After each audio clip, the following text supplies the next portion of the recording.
Good afternoon. My name is Leah Williams. I'm a student in the International Business class. It is the cross-listed section of Business 4344, Section 010. And I am making this video presentation over the Down with Dumping assignment, discussing economic dumping and what it is, and some personal opinions that I can back with some references.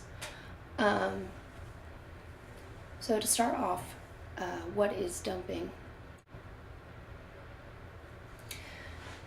Dumping is when a country's businesses lower the sales price of its exports to gain unfair market share. So they usually drop the price that they are selling their exports at below what the country who they're dumping on their price point that they have if it was made domestically, which causes an unfair advantage and means that people are going to buy the exports that these countries are selling over what is being made in the country that they are being sold to.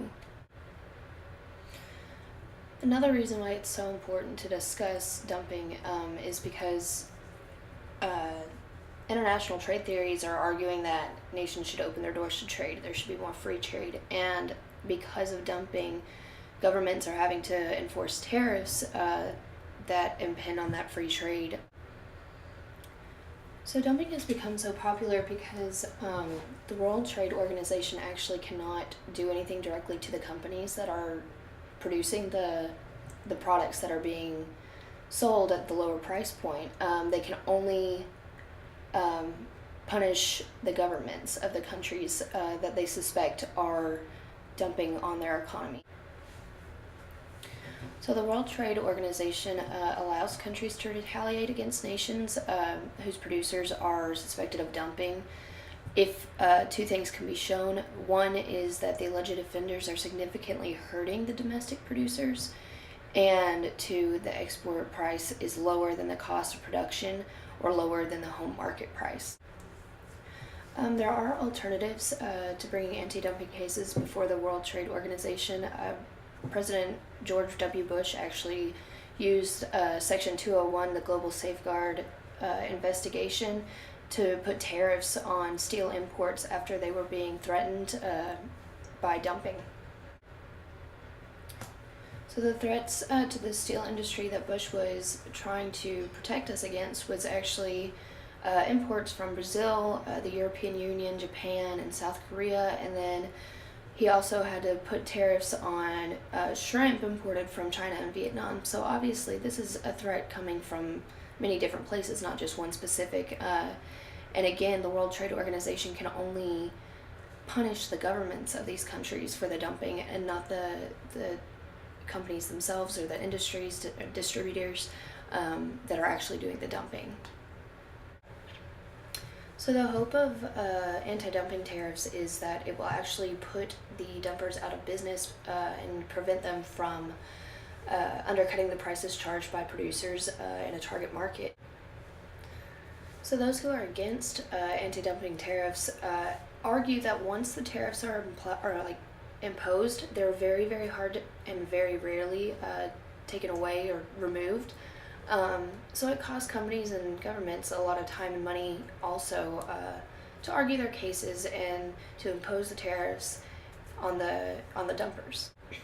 Another argument against anti-dumping cases is that a tariff causes international competitors to raise their prices higher than they would normally for the target market because they're afraid of being charged with dumping, and this allows the domestic companies to raise their prices without losing it in their market share, which basically just means that consumers have to pay more.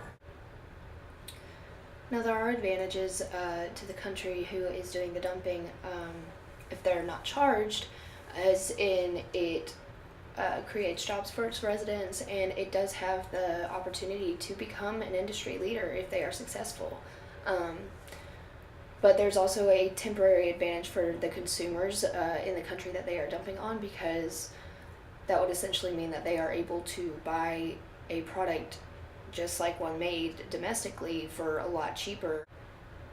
So one of the sources that I outlined in the PowerPoint discusses trade agreements and says how many countries compose trade agreements so that both partners can stick to it, and then they can compete fairly and avoid charging each other with dumping. And it again states that violation of dumping rules can be difficult to prove and expensive to enforce, and that is why it's such a discussion. So as I was researching dumping and kind of trying to figure out what it was exactly, one thing kept coming to mind that I'd noticed, and I didn't know the term for it, but it's something that is actually pretty controversial right now, is actually people, overseas companies are making fake makeup products. The beauty community, that is a big presence here, especially in America right now, and there are some very, very large companies that make a really good amount of money with their products, but their products are expensive. They are more high-end, a lot of them, and people are always looking. They want the same product, but they of course don't want to pay the full price, and so companies overseas are literally making and selling these products with the brand names on them, saying that they are those products, and they're not, and that's become a really controversial thing. I know one article that I read about it, there's actually a place in LA in California, there's a street where you can go, and it literally looks like you're in like a Sephora, some high-end makeup place, and they're selling products that look exactly like it, and then people take them home and they have terrible allergic reactions, or it's just not the quality that they wanted. But I mean, obviously, like the health issue is, if they're selling it for that cheap, then obviously they're not using the ingredients in the makeup that is safe necessarily for people to use.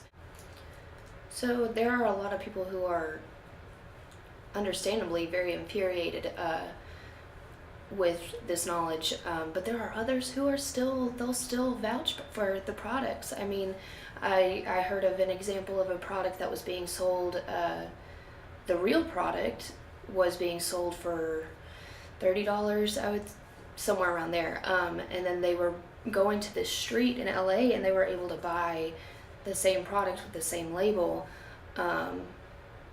for $5, which again just states just the quality of the product. It cannot be healthy or safe, or it doesn't even follow like any regulations.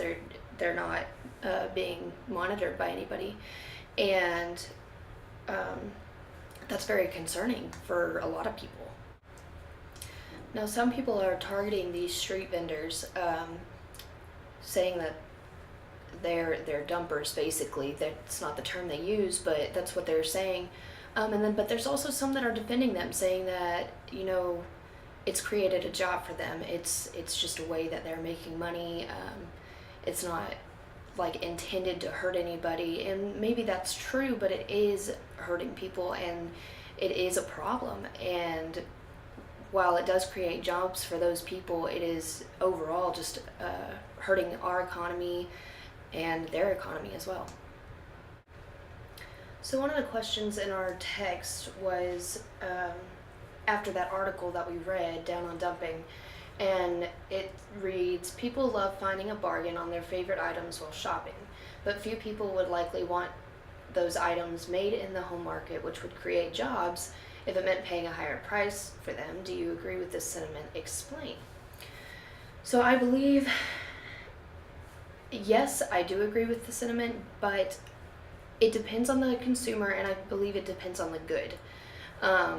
There are bargain shoppers out there, and makeup is a prime example of possibly looking for bargains. I mean, a lot of people just want like the name brand, and that's why people buy a lot of clothing, a lot of makeup, it's for the name, and that's how these dumpers are selling all this makeup is because they are using the actual brand name of these high-end makeup companies, and that's what people want, is the brand name.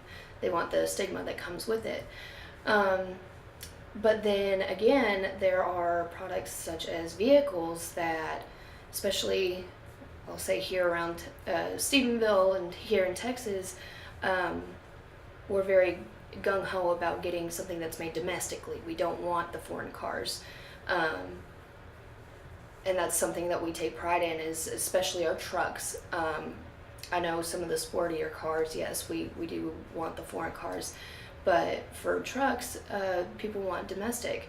And I also have noticed around Stephenville, just not even goods, but just businesses in general, people want to support local businesses. They want to support anything local music, local farming, local boutiques. They just want to support local, and that's also another side of it, is it just kind of depends on where you live and the mindset of that area. The part of that question that actually kind of threw me off, I thought it was a pretty straightforward question until it said, but few people would likely want to buy those made in the home market, which would create jobs. And that was in parentheses. And that was honestly something that I did not really consider until I read it in that question. And I was like, okay, I feel like a lot of other people don't take that into account when thinking about buying domestically. Like, not only does it help provide for like local businesses and stuff, but it also does create jobs for people here. And again, Stephenville is another private example, is we have a lot of local businesses that, I mean, everybody benefits from being able to get a job. A lot of college students work at these private businesses they are not chains. They are not something you will find in. So the other question that we were asked to discuss after the article was, do you think that people from different cultures would respond differently to the above question, and if so, explain? And again, I think it depends not only on the consumer and the good, and like the consumer's personal preference, but I feel like as far as culture is involved, it depends on the pace of the culture, because places maybe like Tokyo that are more fast-paced, like LA and New York, I feel like they're going to lean more towards the bargain. They're going to look for the product that does the same function or looks just like the product that's made domestically, but it's a lot cheaper. And culturally, I feel like that kind of goes with the stigma of everybody wants the name brand. They want a certain look from a product, but obviously people are going to try and save money however they can. But I feel also that in smaller cities, maybe down in Mexico, where their culture is very family oriented, I feel that they would gravitate more towards the local businesses and the locally made products. And so again, I believe it just depends mostly on the pace of the culture. So overall, I see the appeal to the consumer for the products that are being dumped, and think that many people are not aware of it or its effects, like me. Like I was not aware that when I found a bargain that it might be a product of dumping, and didn't take into consideration how it might be affecting the products that they are ripping off, essentially, the domestic, or how it affects our domestic growth and economy. And the downfalls to dumping is that it interferes with free trade due to the tariffs and the trade agreements that we have to enforce between countries that we trade with, and it negatively affects the success of domestic industries. And so I think it is very important that this is actually made. It needs to be given a term in the public eye, although it does have, dumping, it does have a term, but I feel like not very many people are aware of it, and that is something that we need to take strides to change. That being said, this research has been very eye-opening and is something that I will continue to be reading into and looking at. So I definitely appreciate the opportunity and your attention. Thank you.